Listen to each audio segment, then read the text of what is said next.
Hello, my name is Lisa Shea, and this is part 7 of the Earning Money on the Web video series. Be sure to watch the other parts of the series before you start this one so that you understand all of the underlying concepts and issues that we've brought up so far.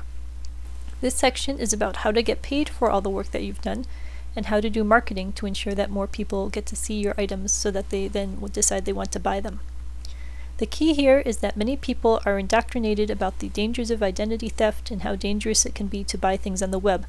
So when you have your information out on the web, you want to make sure that it's done in a way that they learn to trust you and that they feel that it's professional and that they don't feel any fear at all that you're some sort of a thief out to steal their money. So a lot of what this section is about how to present yourself in a way that builds trust in them and that makes them feel happy so that they will actually make the purchase and give you their money. The first way you could do that is to use an existing site that already built up a good reputation. So this would be eBay sites, other auction sites, Amazon.com. All of these sites provide a very robust system that handles all of the fraud issues. It lets people feel very safe when they're placing an order. They know that they won't get their money stolen, that they won't get their content stolen. They know that when they place the order that they have all sorts of check-back systems in place so that if they have someone they can call and complain to. So at least to get started, it might be a good idea to hook up with one or more of these systems. Each of these systems has a way for you to sign up and place your own items for sale in their system. And while you do give them a cut, it helps to build your reputation, especially if you set up your profile name with your company. People learn to trust you and learn to believe that you're a reputable place. So I definitely recommend setting up accounts in eBay and Amazon and at least starting to sell some products there so that you can build that reputation and show that you get a high ranking so that people know that you're someone that they can trust. The next thing that you can do is to use PayPal. Now, PayPal has a great system where they will let you contest problems if you have any problems so that people feel that they have someone they can contact. And also PayPal handles all of the transactions in a secure manner so that you never know the person's MasterCard number or Visa number. PayPal handles all of the money from one account to another. It's extremely easy in the PayPal interface to make your own buttons to customize your shopping cart, so you can make this work within your own system, and you do give them a little cut, but it's a much smaller cut than some of the other sites tend to take away from you. So I would definitely recommend going with PayPal as your next option on your own site, so that way people have a PayPal account and they can pay right through that. Now I do PayPal accounts with all and with my origami sales myself, but I have run into the occasional person who doesn't want to have a PayPal account for some sort of reason, and it has to come down to a check getting sent in the mail or a money order sent in the mail. PayPal is definitely the way to go for most situations though, because PayPal is immediate and it provides that and it will let you get the money quickly and easily. If you do have to go the check or cash or money order way, it's going to turn it into a long, drawn-out manual process. Now someone has to get your home address and they have to send something in the mail to you, then you have to cash it and wait for the check to clear or whatever, and now the person's not exactly sure that they're going to get their item back. I would not go this way unless you really have to. For me, this is always a last resort method if they really don't want to do for some sort of reason, but I encourage them to use PayPal. There are other vendors out there, and I have some friends who have signed up with the other vendors to do credit card processing and other kinds of processing. Any vendor that you work with is always going to take some sort of a cut, so you can evaluate your options and see if there are ones that take a smaller cut or a larger cut. And definitely if you do a lot of credit card sales and you don't have, if you have people who don't want to use PayPal, then this would be a way to give them another option that they can use. Still, a lot of them charge monthly fees, so it will depend on how large the volume is for your company, whether it's worth it to pay the monthly fees to the processing agent in exchange for being able to take credit cards outside of the PayPal system. It might be worth it if you have a couple of different friends for all of you to band together and get a single account and use that one account. As far as marketing your site, this is drawing people in to visit your site so that they even learn about the kinds of things that you have available and decide that they want to buy them. Everyone needs to market their site. The question is, pay to market your site. I am a firm believer in not paying to market your site. I've never bought advertising, I've never gone out and paid for brochures or radio ads or TV ads or anything like that. There are a myriad of ways that you can get free marketing for your site, and I will go there.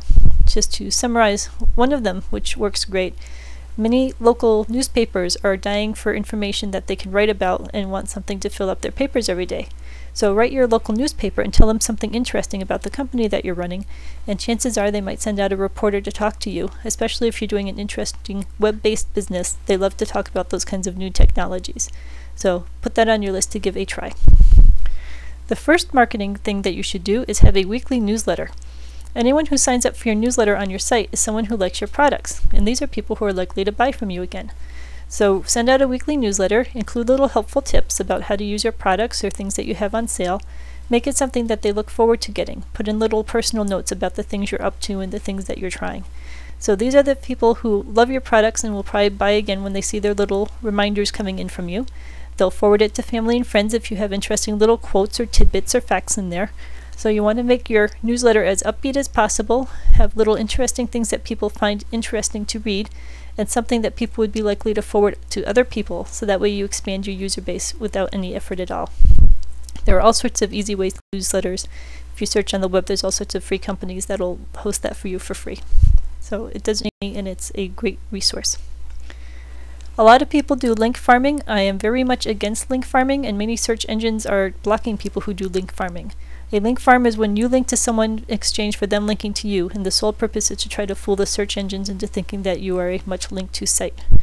You can of course link to sites that you really believe in, but you shouldn't ask them to link back to you necessarily, and you should encourage people to link to you if they want to promote you and set up an affiliate program or something like that where people get a cut of the sale if they drive traffic to you.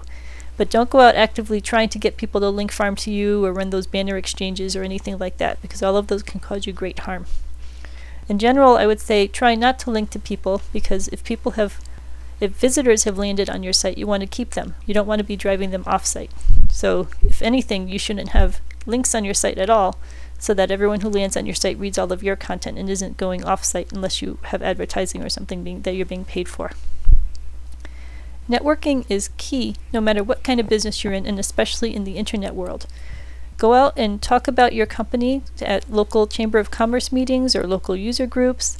Think of any sort of areas where you could talk to people who might have some sort of interest in the thing that you're working on. And even if they don't seem to have any interest, talk about it in a proactive way anyway, because you never know if their sister or brother or parents or children or someone else will really want the things that you're working on, and it might be the perfect sale for you. So if I sell origami and I'm talking to someone who doesn't really like origami, it might be that their daughter loves and adores origami. So I still put my best spin on it, and you never know what sorts of people that know the people you're talking to being one of your best customers. So network online, network in forums, network locally, do whatever you can to spread the word about how good your products are. With search engines, I get extremely high results in search engines. Many things that I'm working on end up being the #1 result in Google. I don't do anything tricky to achieve this, and I actively avoid going to conferences and such which talk about tricking search engines, because the whole idea bothers me. The key is not to ever fool a search engine, because search engines are constantly developing new techniques to and block the people who are trying to fool them. If you provide quality content, then the search engine will naturally give you the top result, because that's what they're trying to do. They're trying to match people's search term with quality content. So if I have 100 sangria recipes on my site, I'm going to be the top result for the sangria recipe, which I actually am right now. And that's a natural good result. So if you have content on your site, and you have a lot of content related to a topic, you're going to be the top result. I've proved this many times with many different topics and helped with many friends. So develop a great website, and you will get the search engine results naturally. So the key here for all marketing is really the content. Provide rich content that has meaningful descriptions, the history and background of the things you're working on. Put up lots of photos so that people can really see what you're doing, and name those photos appropriately so that search engines know what the photos are of. If I have a picture of a parakeet and I name it picture 1, the search engine isn't going to know it's a parakeet because search engines can't see. I need to name it parakeet.jpg, and that way the search engine knows it's a picture of a parakeet. So visit lisashea.com for more tips about how to market yourself and examples. Be sure to watch the other parts of this video series to learn more information about getting your website to be seen well on the web, and I hope you have a wonderful day. Thank you very much.